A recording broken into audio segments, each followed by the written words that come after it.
Mengapa elitisme Ba'alwi dari Yaman berbahaya bagi Republik? Yang pertama, mereka menjual kesucian nasab untuk menindas rakyat. Kemudian yang kedua, mereka tidak pernah berada di garis depan perjuangan kemerdekaan. Yang ketiga, mereka justru berkali-kali tercatat dalam sejarah sebagai pengkhianat dari era Diponegoro hingga saat ini. Paham feodalisme Yaman ini memunculkan kasta baru dalam kehidupan umat Islam Indonesia, di mana satu kelompok dianggap suci dan tidak boleh dikritik hanya karena status silsilah.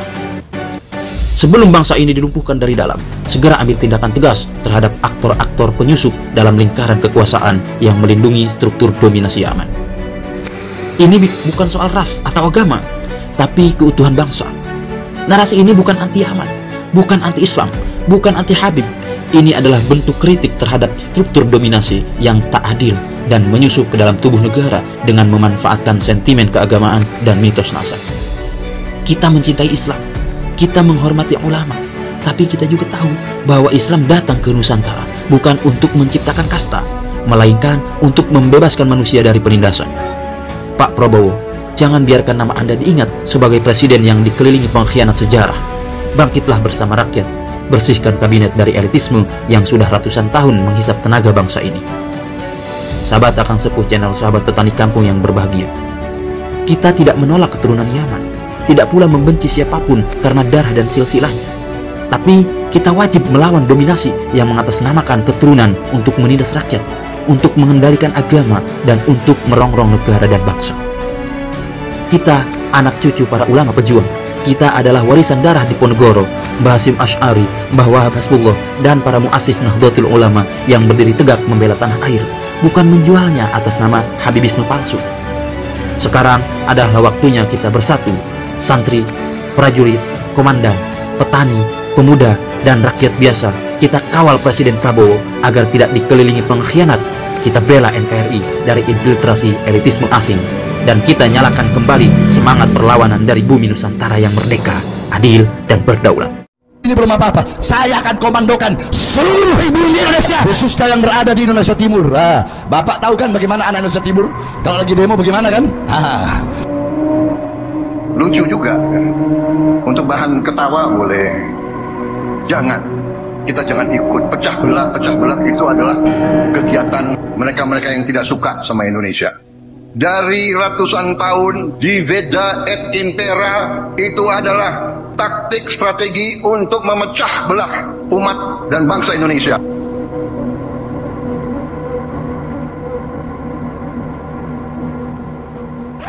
Sahabat Puja Sumatera, kepiawaian Ba'alawi memang tak pernah bisa dianggap remeh.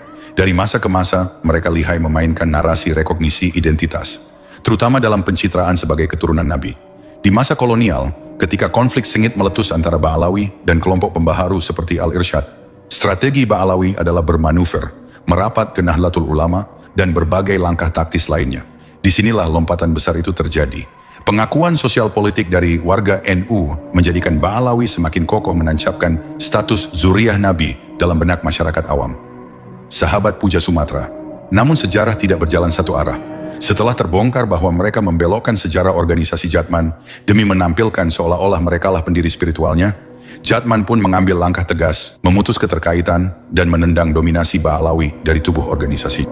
Pertama, bahwa Tuan Muhammad Lutfi, Ali Yahya, dan Tuan Masyudi yang tercantum di dalam dokumen tersebut telah dengan sengaja mengubah Jamiah Ahli Thariqah Al-Mutabaro'ah An-Nahdliyah Jatman yang semula merupakan badan otonom menjadi Perkumpulan Ahli Thariqah Al-Mutabaro'ah An-Nahdliyah sebagai badan hukum perkumpulan tersendiri yang sama sekali tidak terkait dengan Nahdlatul Ulama. Kedua, oleh karena itu Tuan Muhammad Lutfi, Ali Yahya, dan Tuan Masyudi dengan sendirinya tidak memiliki kedudukan hukum untuk bertindak dalam bentuk apapun atas nama Jamiah Ahli Thariqah Al-Mutabaro'ah An-Nahdliyah atau disebut Jatman. Apakah itu membuat Ba'alawi menyerah? Tentu tidak. Mereka justru memutar ulang strategi lama yang terinspirasi dari pengalaman panjang sejak zaman penjajahan.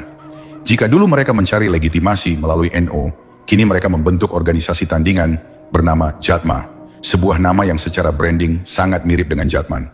Dan siapa yang mereka gandeng? Sisa-sisa para muhibbin, yakni para pengagum Ba'alawi dari kalangan warga NU sendiri. Mungkin cuma namakan palsu, sekian Jatman palsu. PBNU sudah bikin kongres, dia mau bikin kongres lagi, itu artinya Jatman palsu. lengapune NU masih mau ikut-ikut zaman palsu, bakal kewalat saking NU itu. Orang-orang NU yang jatmannya adalah jatman PBNU yang sudah melaksanakan kongres di Donohudan, kemudian nanti ada jatman palsu ingin mengadakan kongres lagi, dia ikut, maka ke NU-annya bubar Tentang kalau otomatis. dibicarakan yaitu hak. Jadi biarkan itu dibicarakan oleh orang, tapi kami mohon yang Nahdlatul Ulama tetap istiqomah, berkhidmah, menjalankan tugas-tugas spiritualitas di dalam jatman dan kaifiat serta thariqah yang dipahami dan dijalankan masing-masing seluruh thariqah yang bernaung di dalam jatman. Sahabat Puja Sumatera, dengan pengalaman dan kepiawaian Ba'alawi di masa silam, mereka membuat langkah taktis. Selain mendekat ke pemerintah, mereka juga terus mempromosikan, seperti tergambar dalam poster ini, berlatar megah Masjid Istiqlal dengan slogan Guru Kami. Semua ini diarahkan untuk membangun persepsi bahwa Habib Lutfi adalah guru spiritual seluruh rakyat Indonesia. Bahwa beliau masih eksis, masih kuat, dan diterima oleh masyarakat luas. Dan secara otomatis, pencitraan ini akan ikut mengangkat nama Jatma, organisasi baru yang mereka bentuk. Luar biasa, bukan? Acara semacam ini jelas bukan sekadar perayaan. Ini adalah penegasan simbolik bahwa Ba'alawi belum selesai. Bahwa eksistensi mereka masih diperjuangkan dan masih punya pasar. Tentu saja, ini bukan sekadar dakwah spiritual. Ini adalah strategi mempertahankan identitas, memperluas pengaruh, dan meraih legitimasi sosial. Ini adalah siasat naratif tingkat tinggi, mengakar hingga ke akar rumput, menyusup lewat nostalgia keagamaan, dan dibungkus dengan aura kesucian silsilah. Tapi pertanyaannya, bagaimana sikap para pemimpin NU, para kiai, atau para gus yang selama ini ikut mendoktrin warganya dengan kalimat kualat? Akankah mereka hanya diam, plonga-plongo, menyaksikan strategi Ba'alawi ini berlangsung di depan mata? Ataukah mereka justru akan merengek-rengek agar Jatma bersedia kembali ke Jatman demi menjaga kesatuan simbolik? Atau mungkin, jika masih punya keberanian, mereka akan melahirkan langkah strategi tandingan yang lebih visioner untuk membentengi jamaahnya dari feodalisme spiritual berjubah sekte Ba'alawi? Atau mungkin malah menyerah dan ikut nimbrung dan berkata, kita itu saudara, kita itu sesama muslim, kita berhusnuzon saja, dan seabrek kata-kata adem ayam adalah lainnya. Sesuatu organisasi yang tidak ada masalah dari sisi hukum. Jadi dengan demikian, Jatman sejak tahun 57 sampai sekarang adalah tegak lurus di bawah pemimpinan dan organisasi di bawah Banum. Memang ada lahir dalam kira-kira beberapa hari ini Jatma Aswaja. Tidak ada hubungan antara Jatma Aswaja dengan Jatman. Kalau yang NU yang menjadi Banum NU ya tegak lurus namanya Jatman. Jadi dengan demikian bahwa yang Banum di lingkungan Nahdlatul Ulama adalah Jatman. Sahabat Puja Sumatera, satu hal yang pasti, Ba'alawi, baik yang religius maupun yang suka teriak-teriak, mereka itu sudah berpengalaman, mereka tahu medan, paham strategi, dan terbukti gesit ketika identitas mereka terancam. Dengan pengalaman panjang sejak zaman kolonial, mereka paham satu kunci penting. Pengaruh tidak ditentukan oleh kebenaran, tetapi oleh siapa yang menguasai narasi dan memonopoli jejak leluhur. Jika masyarakat awam terus-menerus didoktrin dengan narasi keturunan Nabi, maka mereka akan takluk dalam pelukan Ba'alawi.